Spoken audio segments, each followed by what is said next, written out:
Lauren, thank you for joining us today. If you don't mind, would you introduce yourself, your title, and what you do? All right, so my name is Lauren Salina, and my title is Coordinator of Special Programs for Correctional Education for the Tennessee Board of Regents, and I have the great honor of representing TBR in the Governor's Correctional Education Initiative. So that is actually a statewide system of higher education in prison. And to date, we have established anywhere from 1 to 5 what we call Tennessee College of Applied Technology, so technical college programs, and 1 associate program in all of the state-run Tennessee Department of Correction facilities here in Tennessee. That's a mouthful. It is, yes. Not quite an elevator pitch, but So I was doing some research for this webinar, and I was just looking at the statistics of education or the struggles of our incarcerated population in terms of, even when we talk about GEDs, we talk about even the learning struggles, learning disabilities, and how skewed those numbers are when we think about our incarcerated population. So talking about that and thinking about that, addressing that low literacy and even computer literacy, and what your role plays in that. How do you see helping those incarcerated learners with those low statistics of learning disabilities?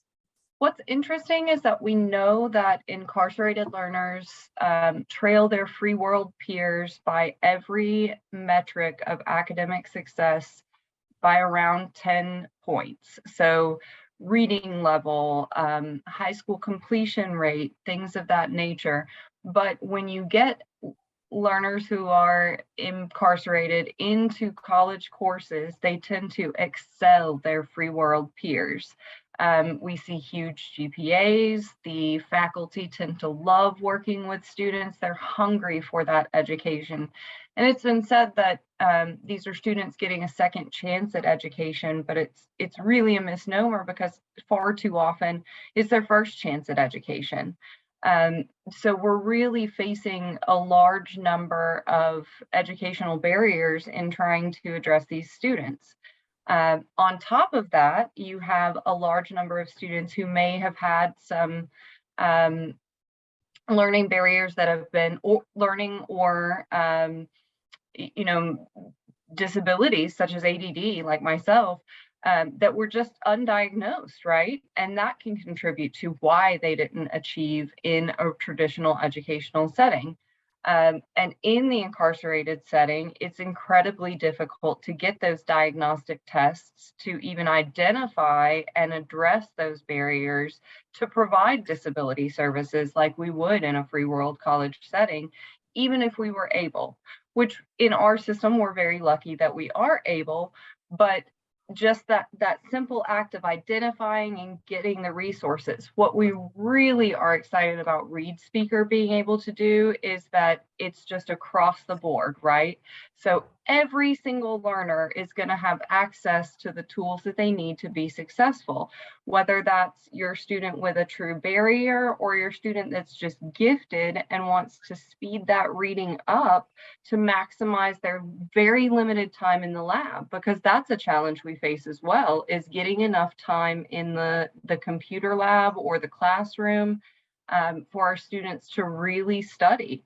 So even the little things that ReadSpeaker brings to the table, like the ability to color code, highlight, and then print your notes from our learning management system and then take that back to your cell, you can't discount that as an invaluable tool for any level of learner, regardless of their barrier, whether it's been diagnosed and whether we can document and address it across the board. Every single one of our students is going to have access to this tool for success. So when we talk about education for our incarcerated learners, I also read how when we educate and provide these tools for our incarcerated learners, throw me out a statistic or throw me out the knowledge of how many, once they're released, this helps with not repeating So recidivism is the big fact, right? So a lot of people look at recidivism as the metric of what we're supposed to be going for, because we know that 48% nationwide of incarcerated persons will return to prison within 3 years.